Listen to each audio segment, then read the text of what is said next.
Kita beralih ke berita berikutnya pemirsa. Rapat pleno penghitungan suara calon gubernur dan wakil gubernur akan dilakukan pada tanggal 7 Desember 2024. Dalam proses ini, KPU Sumatera Selatan tengah melakukan persiapan pemasangan tenda dan masih menunggu hasil pleno dari 2 kabupaten kota yang ada di Palembang.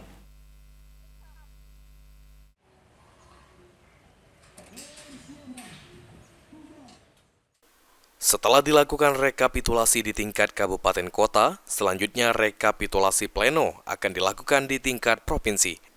Rapat pleno sendiri berdasarkan jadwal dimulai pada tanggal 7 Desember. Dalam proses ini, KPU Sumatera Selatan tengah melakukan persiapan pemasangan tenda di halaman kantor KPU Sumatera Selatan. Dalam rekapitulasi, KPU Sumsel akan mencocokkan hasil dari KPU di 17 kabupaten kota dengan hasil yang ada di Sirekap. Hasil yang dipegang Bawaslu maupun setiap saksi pasangan calon.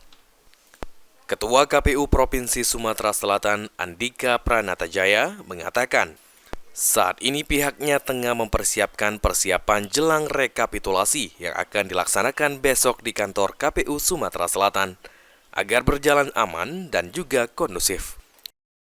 Karena kami mulai rekapitulasi di tingkat provinsi tanggal 7, makanya hari ini kami lakukan rapat koordinasi dengan semua pihak untuk persiapan rekapitulasi di tingkat provinsi tanggal 7. Oke, kalau untuk persiapan rekapitulasi sendiri dari KPU Sumsel seperti apa? Nggak ada, kami cuma menyiapkan koordinasi dengan Forkopimda, semua pihak yang bisa mendukung kegiatan ini, mudah-mudahan semuanya bisa berjalan dengan lancar.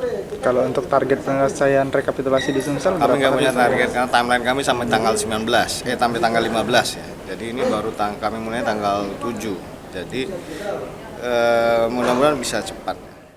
KPU Sumatera Selatan saat ini masih menunggu 2 kabupaten kota untuk menyerahkan hasil rekap pemilihan Gubernur Sumatera Selatan, yakni dari KPU Okus Selatan dan Ogan Ilir. Yang dipastikan 17 kabupaten kota di Sumatera Selatan akan rampung pada hari ini.